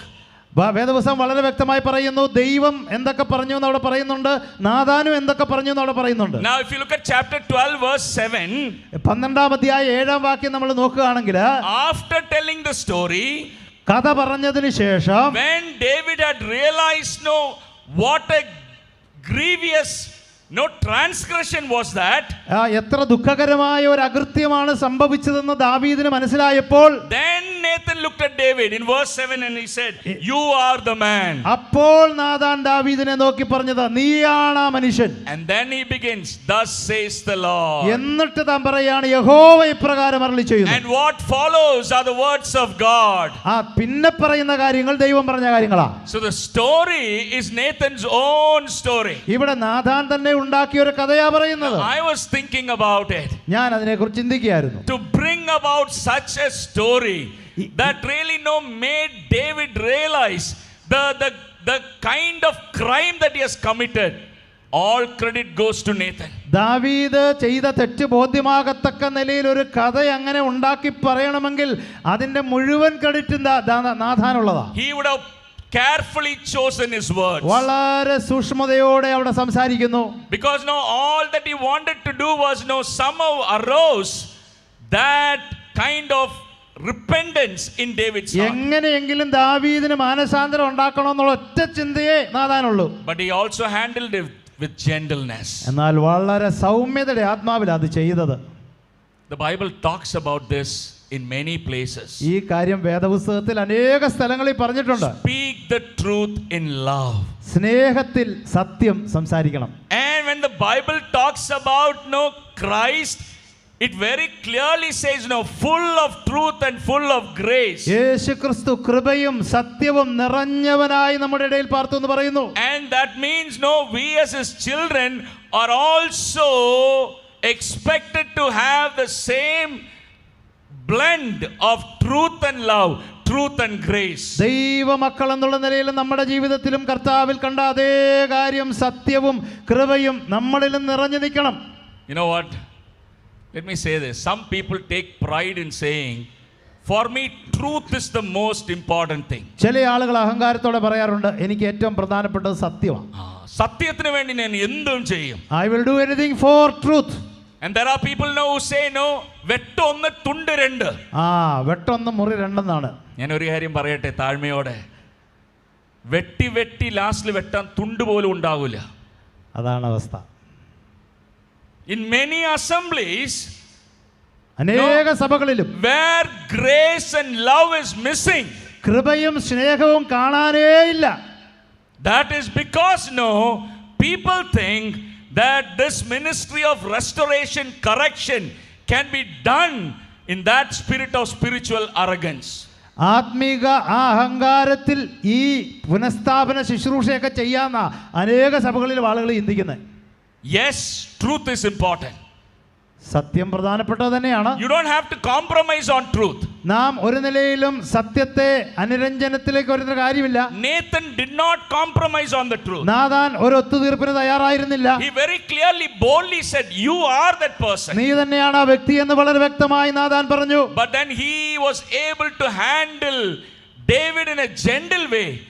When David heard those words, he said, yes, I am the man. എന്നാൽ സൗമ്യതയുടെ ആത്മാവിൽ ദാവീദിനോട് ഇടപെടാൻ നാഥാന് കഴിഞ്ഞതുകൊണ്ട് ഞാനാണ് ആ മനുഷ്യനെന്ന് ദാവീദ് തിരിച്ചറിഞ്ഞു.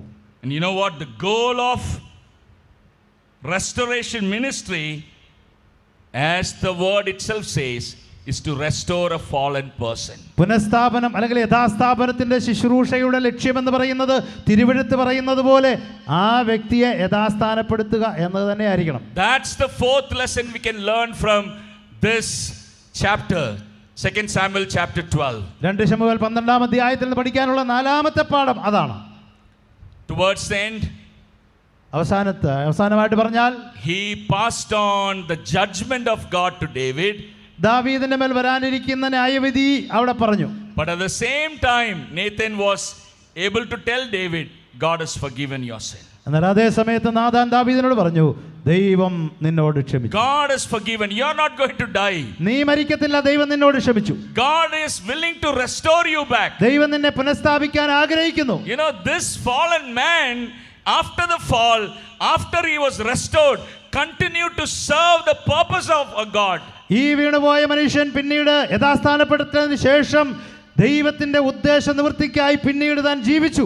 And what an amazing testimony. In the book of Acts we read, David served his generation for God.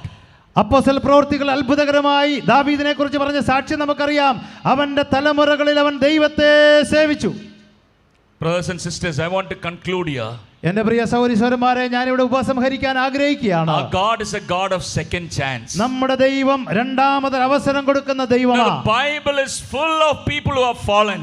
ബൈബിളിൽ കാണുന്ന അനേക വ്യക്തികളും വീണുപോയിട്ടുള്ള വ്യക്തികളാണ്. Apart from our Lord Jesus Christ, every other human being that you see, every other character in the Bible that you see, they all had falls. യേശുക്രിസ്തു ഒഴികെ ബൈബിളിലെ കഥാപാത്രങ്ങളൊക്കെ നമ്മൾ പരിശോധിച്ചാൽ അവരൊക്കെ പല നിലകളിൽ തെറ്റിലകപ്പെട്ടു പോയവരാ. But God was a God of second chance. എന്നാൽ ദൈവം രണ്ടാമത് അവസരം കൊടുക്കുന്ന ദൈവമാണ്.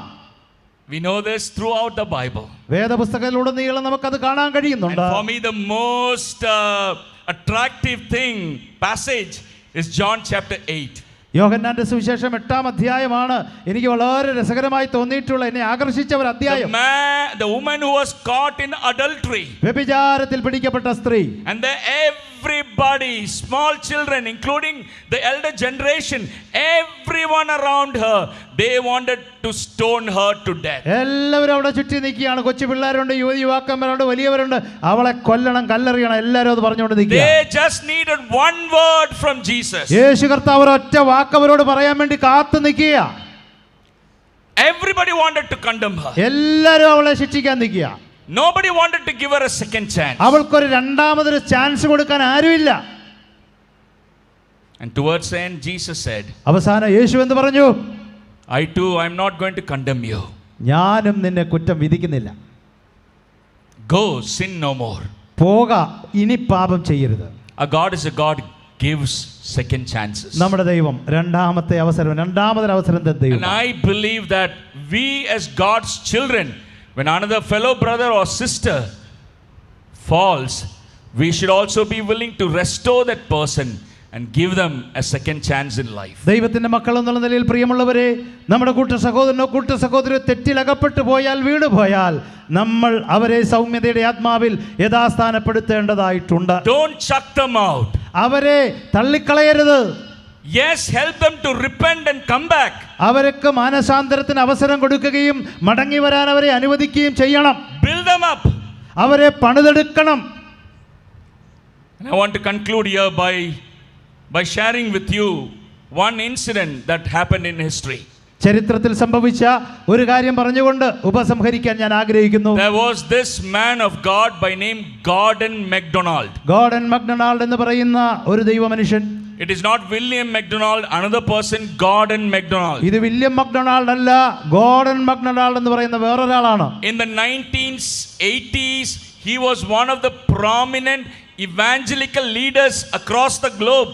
1980 കാലഘട്ടങ്ങളിൽ ലോകത്തിൽ വളരെ പ്രസിദ്ധനായിരിക്കുന്ന ഒരു സുവിശേഷ നേതാവായിരുന്നു. He was a pastor of a big Bible believing church. വലിയ ഒരു സഭയുടെ തന്നെ, വേദപുസ്തകം വിശ്വസിക്കുന്ന ഒരു സഭയുടെ തന്നെ പാസ്റ്ററായിരുന്നു. And then later he was promoted to the leadership of two bigger world evangelical movements.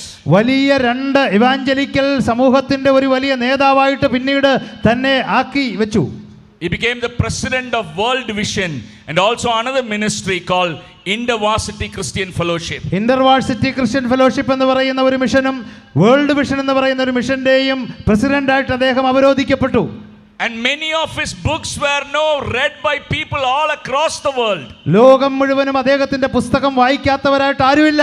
One of his famous books is Ordering Your Private World.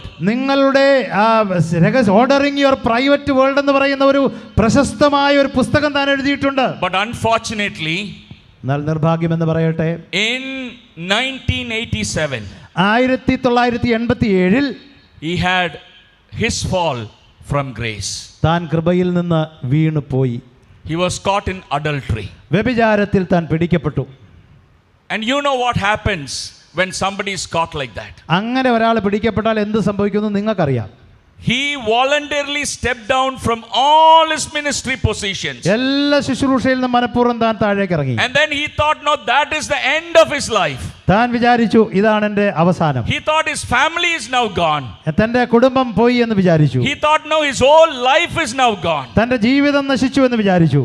But the local church in which he was involved, എന്നാൽ താൻ കൂടിക്കൊണ്ടിരുന്ന ആ പ്രാദേശിക സഭയുണ്ടല്ലോ, it was a healing community. അത് സൗഖ്യം നൽകുന്ന ഒരു സഭയായിരുന്നു. It was a community which wanted to say, yes, you have fallen, you have to repent, but we will stay with you. ആ സഭ പറഞ്ഞത്, നീ വീണു, ശരിയാണ്, നിനക്ക് തെറ്റ് സംഭവിച്ചു, ശരിയാണ്, നീ മാനസാന്തരപ്പെടണം, ഞങ്ങൾ നിന്റെ കൂടെ ഉണ്ട്. The elders of the assembly for over 2 or 3 years continued to stay with this brother, continued to support his family and restored him back to ministry. ആ സഭയിലെ മൂപ്പന്മാരായിരിക്കുന്ന ആളുകൾ 2-3 വർഷക്കാലം അദ്ദേഹത്തോട് കൂടെ ഇടപെട്ട് അദ്ദേഹത്തെ മടക്കി കൊണ്ടുവന്നു.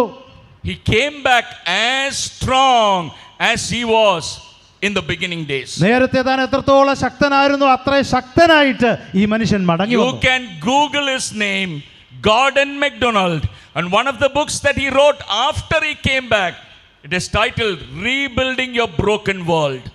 അദ്ദേഹത്തിൻ്റെ പേര് ഗൂഗിളിൽ അടിച്ചു നോക്കിയാൽ നിങ്ങൾക്ക് ഗോർഡൻ മക്ഡൊണാൾഡ് എന്ന് അടിച്ചു നോക്കിയാൽ കാണാൻ സാധിക്കും. തൻ്റെ യഥാസ്ഥാപനത്തിന് ശേഷം rebuilding your broken world. നിങ്ങളുടെ തകർന്ന ലോകത്തെ എങ്ങനെ പണിയാമെന്നുള്ള ഒരു പുസ്തകം തന്നെ താൻ എഴുതുകയുണ്ടായി. You know what? I tell you, this is amazing. We all know Bill Clinton, he was caught in a scandal. നമുക്കറിയാം ബിൽ ക്ലിന്റനും ഇതുപോലെയുള്ള കാര്യത്തിൽ പിടിക്കപ്പെട്ട ഒരു വ്യക്തിയാണ്. And then you know what? എന്ത് സംഭവിച്ചു? They called Gordon MacDonald, and then he was appointed as the counselor to Bill Clinton and Hillary Clinton. എന്നാൽ സംഭവിച്ചത് എന്താണെന്നറിയാമോ? ഗോർഡൻ മക്ഡൊണാൾഡ് എന്ന് പറയുന്ന ഈ വ്യക്തിയെ വിളിച്ച് ബിൽ ക്ലിന്റനെ കൗൺസിൽ ചെയ്യാനായിട്ട് അവർ വിളിച്ചു വരുത്തി. Yes, Gordon MacDonald was a broken man. Gordon MacDonald തകർന്നു പോയ ഒരു മനുഷ്യനായിരുന്നു. He fell from grace. കൃപയിൽ നിന്ന് വീണ മനുഷ്യനായിരുന്നു. But he also understood we have a God of second chance. എന്നാൽ രണ്ടാമതൊരു അവസരം തരുന്ന ദൈവമുണ്ടെന്ന് താൻ മനസ്സിലാക്കി. His assembly and his spiritual friends continued to support him. തന്റെ സുഹൃത്തുക്കൾ, ആത്മിക സുഹൃത്തുക്കളും സഭയിലുള്ളവരും തുടർമാനമായി തന്നെ പ്രോത്സാഹിപ്പിച്ചു. He was able to be restored. അവൻ മടങ്ങി വരുവാൻ അത് കാരണമായി. And then the rest of his life he continued to involved in the ministry of restoration. തുടർന്നുള്ള തന്റെ ജീവിതത്തിൽ ഈ യഥാസ്ഥാപന ശുശ്രൂഷയിൽ വ്യാപൃതനായി ജീവിക്കാനിടയായി. He was able to help many fallen people. ഇതുപോലെ വീണുപോയ അനേകരെ സഹായിക്കാൻ താൻ മുന്നോട്ടിറങ്ങി. And I believe ഞാൻ വിശ്വസിക്കുന്നു that is the kind of church we need to have among us. ആ നിലയിലുള്ള ഒരു സഭകളാണ് നമ്മുടെ ഇടയിൽ വേണ്ടത്. May the Lord help us. ദൈവം നമ്മെ സഹായിക്കട്ടെ. Thank you again for having me here. May the Lord continue to bless the ministries here in this convention. എന്നെ ഇവിടെ വിളിച്ചതിന് പ്രത്യേകം നന്ദി പറയുന്നു. ഈ ശുശ്രൂഷകളെ തുടർന്നും ഈ കൺവെൻഷനിൽ തുടർന്നുള്ള ശുശ്രൂഷകളെ ദൈവം അനുഗ്രഹിക്കട്ടെ. May God's name be glorified. ദൈവത്തിന്റെ നാമം മഹത്വപ്പെടുമാറാകട്ടെ.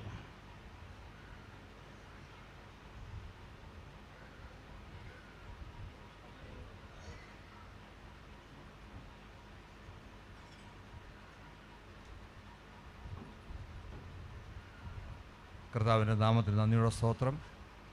ഒരു നന്ദി പറയുവാനാണ് ഞാൻ ഇവിടെ നിൽക്കുന്നത്. കഴിഞ്ഞ 3 ദിവസങ്ങളായി കർത്താവിൻ്റെ ദാസൻ സാം കെ ജോൺ നമ്മോടൊപ്പം ഉണ്ടായിരുന്നു. താൻ 3 ദിവസത്തെ ബൈബിൾ ക്ലാസ് എടുത്തു.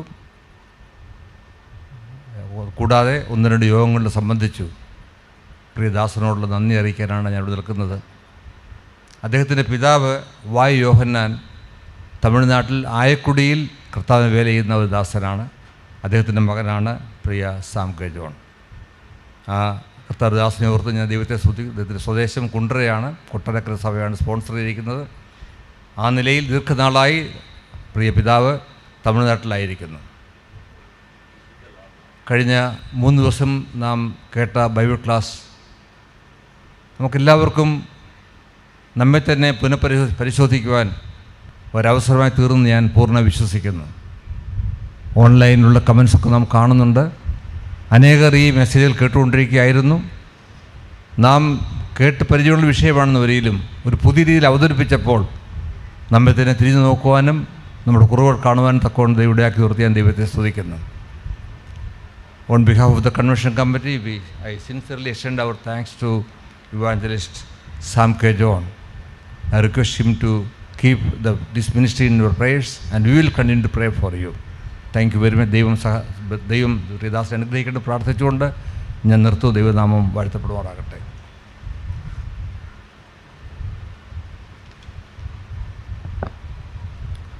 ദൈവാത്മാവിൻ്റെ നിറവിൽ ദൈവവചനമായിട്ട് നിൽപ്പാൻ കർത്തദാസനെ വലിയവനായ ദൈവം ബലപ്പെടുത്തി ഓർത്ത് ഞങ്ങൾ സ്തോത്രം ചെയ്യുകയും ദൈവത്തെ സ്തുതിക്കുകയും പറ്റിയാൽ ഉള്ള നന്ദി സ്നേഹവും ഞങ്ങൾ അറിയിക്കുകയും ചെയ്യുകയാണ്. വീണ്ടും തുടർന്നുള്ള ഇന്ന് നടക്കേണ്ടുന്ന ശുശ്രൂഷകളെ ഓർത്ത് ചില കാര്യങ്ങളെക്കുറിച്ച് ശുശ്രൂഷകളെക്കുറിച്ച് പറയുവാൻ ആഗ്രഹിക്കുകയാണ്. രാവിലെ 10 മണി മുതൽ 1 മണി വരെ സഹോദരിമാരുടെ കുടിവരവ് ഇവിടെ നടക്കുകയാണ്. ആ മീറ്റിങ്ങിൻ്റെ അധ്യക്ഷനായിട്ട് ഇവാഞ്ചലിസ്റ്റ് ചാൾസ് ജോൺ റാന്നി ചെയർമാനായിരിക്കും. അതോടൊപ്പം തന്നെ സഹോദരിമാരുടെ മീറ്റിങ്ങിന് സന്ദേശം നൽകുന്നത് ഷാമുൽ ബി തോമസ് മദ്ര ആയിരിക്കും. ഉച്ച കഴിഞ്ഞുള്ള ശുശ്രൂഷകൾ 5:45 മുതൽ 9 മണി വരെയുള്ള വൈകിട്ട് മീറ്റിംഗ് കർത്തദാസന്മാരായ James M Thomas, Thomas Jacob Kalassery എന്നീ കർത്തദാസന്മാർ ദൈവത്തിന് സംസാരിക്കുന്നതാണ്. നമുക്ക് തുറന്നും പ്രാർത്ഥനയോടെ ദൈവസന്നിധിയിലായിരിക്കാം. തുറന്നുള്ള മീറ്റിങ്ങിൻ്റെ അനുഗ്രഹത്തിനാണ് പ്രാർത്ഥിക്കാം. ഇപ്പോൾ ഈ ശുശ്രൂഷ ഇവിടെ പ്രാർത്ഥിച്ച് അവസാനിപ്പിക്കുന്നതാണ്. പ്രാർത്ഥനയ്ക്കായിട്ട് കർത്തദാസൻ മാത്യു വർഗീസ് കുമ്മനാട് മുന്നോട്ട് കടന്നു വന്ന് പ്രാർത്ഥിച്ച് ഈ ബൈബിൾ ക്ലാസ് ഇവിടെ അവസാനിപ്പിക്കുന്നതാണ്.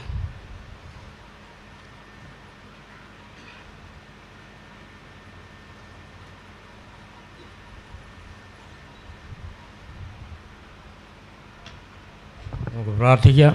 നമ്മുടെ കണ്ണുകളെ അടയ്ക്കാം. ക്രിസ്തുവേശുവിൽ ഏഴകളെ അത്യധികമായി സ്നേഹിക്കുന്ന ഞങ്ങളുടെ സ്വർഗീയ പിതാവേ, ഈ അനുഗ്രഹിക്കപ്പെട്ട പ്രഭാതത്തിൽ കഴിഞ്ഞ 3 ദിവസം അങ്ങയുടെ ദാസനിൽ കൂടി ഞങ്ങളുടെ യഥാസ്ഥാപനത്തിന് ആവശ്യമായ ദൈവിക ആലോചന തന്നെ ഞങ്ങളെ കേൾപ്പിക്കുവാൻ അങ്ങേക്ക് പ്രസാദം തോന്നി. ഇന്ന് ക്രൂശിൻ്റെ മറവിൽ നിന്നുകൊണ്ട് ഞങ്ങളുടെ കുറവുകൾ ചൂണ്ടിക്കാണിക്കുവാൻ ദൈവാത്മാവ് പ്രിയ കർത്തൃദാസനിൽ കൂടി ഇടപെട്ടു. അത് ഞങ്ങൾ പരിപൂർണമായും വിശ്വസിക്കുന്നു. അത് ഞങ്ങൾ ആമേൻ പറയുന്നു. അതിൻ്റെ മുൻപിൽ ഞങ്ങളെ തന്നെ ഹിതപരിശോധന ചെയ്തുകൊണ്ട് ഈ 2024 തുടർന്ന് ഞങ്ങൾക്ക് അനുവദിക്കുന്ന നാളുകളിൽ ജീവിപ്പാൻ തിരുമേനി എളിയവരെ സഹായിക്കണം. കർത്താവേ, ഞങ്ങളുടെ കുറവുകൾ ഞങ്ങളെ ബോധ്യപ്പെടുത്തിയതുകൊണ്ട് ഞങ്ങൾ തിരുമേനിയെ സ്തുതിക്കുന്നു. ഞങ്ങളുടെ സഭാതലത്തിൽ, ഞങ്ങളുടെ കുടുംബജീവിതത്തിൽ, ഞങ്ങളുടെ സാമൂഹിക ജീവിതത്തിൽ ഏതെങ്കിലും തലത്തിൽ ഞങ്ങൾ കുറവുള്ളവരാണെങ്കിൽ അത് പരിഹരിപ്പാൻ ദൈവാത്മാവ് ഞങ്ങളോട് വേണ്ടും വിധം ഇടപെട്ടിട്ടുണ്ട്. അത് ഞങ്ങൾ ബോധ്യപ്പെട്ടുകൊണ്ട് യഥാസ്ഥാനപ്പെടുവാൻ തിരുമേനി എളിയവരെ സഹായിച്ചാട്ടെ. ഇന്ന് ദൈവജനത്തെ കൂട്ടിക്കൊണ്ടുവന്നതിനായിട്ട് സ്തോത്രം. ഈ മാധ്യമങ്ങളിൽ കൂടി അനേകരിത് കേൾക്കുന്നുണ്ട്, കാണുന്നുണ്ട്. എല്ലാവർക്കും അനുഗ്രഹത്തിനും അവരുടെ പുനർവിചിന്തനത്തിനും ഇത് മുഖാന്തരമാക്കി തീർക്കണം എന്ന് ഞങ്ങൾ അങ്ങയോടെ പ്രാർത്ഥിക്കുന്നു. കർത്താവെ, വചനം സംസാരിപ്പാൻ തക്കവണ്ണം കഴിഞ്ഞ 3 ദിവസവും പ്രിയ കർത്തൃദാസനെ കർത്താവ് ഉപയോഗിച്ചു, ബലപ്പെടുത്തി. തുടർന്നും താൻ കടന്നു പോകുന്ന സ്ഥാനത്തൊക്കെയും അങ്ങയുടെ നാമത്തിൻ്റെ മഹത്വത്തിനായി നിൽപ്പാൻ പ്രിയദാസനെ ബലപ്പെടുത്തണം എന്ന് പ്രാർത്ഥിക്കുന്നു. തന്നോടൊപ്പം കഴിഞ്ഞ 3 ദിവസവും അത് വിവർത്തനം ചെയ്ത കർത്തൃദാസന്മാർക്കായിട്ടും സ്തോത്രം. കർത്താവെ, ഇന്ന് കർത്താവിൻ്റെ ദാസൻ ബിജു മാത്യു അത് ട്രാൻസ്ലേഷൻ ചെയ്തു. വളരെ അനുഗ്രഹിക്കപ്പെട്ട നിലയിൽ കർത്താവെ അത് നിർവഹിപ്പാൻ തക്കവണ്ണം പ്രിയദാസനെയും ബലപ്പെടുത്തി. അവിടുന്ന് നൽകിയിരിക്കുന്ന എല്ലാ കൃപയ്ക്കായിട്ടും സ്തോത്രം. കേൾപ്പിച്ച വചനം ഞങ്ങളേറെ മുറുകെ പിടിച്ചുകൊണ്ട് ഞങ്ങളുടെ ജീവിതത്തിൽ ക്രമപ്പെടുത്തി ജീവിപ്പാൻ തക്കവണ്ണം തിരുമേനി ഞങ്ങളെ സഹായിച്ചാട്ടെ. കർത്താവെ, തുടർന്ന് നടക്കേണ്ട എല്ലാ കൂടിവരവുകളെയും തിരുമേനി അനുഗ്രഹിക്കണം.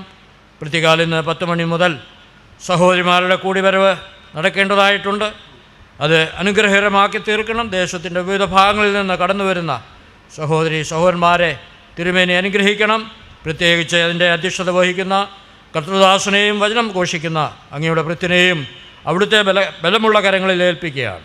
അവിടുന്ന് സഹായിച്ചാട്ട് അവരുടെ ശുശ്രൂഷകൾ ഉത്തരവാദിത്വത്തോടെ, കൃത്യനിഷ്ഠയോടെ, ധൈര്യത്തോടെ ചെയ്യുവാൻ തക്കവണ്ണം ആവശ്യമായ ദൈവിക ആലോചനയും പരിശുദ്ധാത്മ നിറവും നൽകി അവരെ സഹായിക്കണം എന്ന് പ്രാർത്ഥിക്കുന്നു. വൈകിട്ട് നടക്കേണ്ട കൂടിവരവും തക്ക സമയത്ത് തന്നെ അനുഗ്രഹകരമായി നടക്കുവാൻ തക്കവണ്ണം തിരുമേനി സഹായിക്കണം. ഇപ്പോൾ ഞങ്ങൾ സമാധാനത്തോടെ ഞങ്ങളുടെ ഭവനങ്ങളിലേക്ക് കടന്നു പോകട്ടെ. തിരുസാന്നിധ്യം നിങ്ങളോടൊപ്പം ഉണ്ടായിരിക്കണം. ഇപ്പോൾ ഞങ്ങളുടെ പ്രാർത്ഥനയെ അവിടുന്ന് കേട്ടിരിക്കുന്നതുകൊണ്ട് സ്തോത്രം. എല്ലാ മഹത്വവും ഞങ്ങൾ തൃപ്പാദത്തിൽ അർപ്പിക്കുന്നു. സകലവും ഞങ്ങളുടെ രക്ഷകനും കർത്താവുമായ യേശുക്രിസ്തുവിൻ്റെ ധന്യമായ നാമത്തിൽ തന്നെ ആമീൻ. കർത്താവായ യേശുക്രിസ്തുവിൻ്റെ കൃപയും പിതാവായ ദൈവത്തിൻ്റെ സ്നേഹവും ആശ്വസിപ്പിച്ച് നമ്മെ വഴി നടത്തുന്ന പരിശുദ്ധാത്മാവിൻ്റെ സംസർഗവും സഹവാസവും നാം എല്ലാവരോടും, പ്രത്യേകാൽ വചനം ഘോഷിച്ച കർത്തൃദാസന്മാരോടും തുടർന്ന് നടക്കേണ്ട എല്ലാ കൂടിവരവുകളോടും കൂടി ഇപ്പോഴും എപ്പോഴും ഉണ്ടായിരിക്കുമാറാകട്ടെ. ആമീൻ.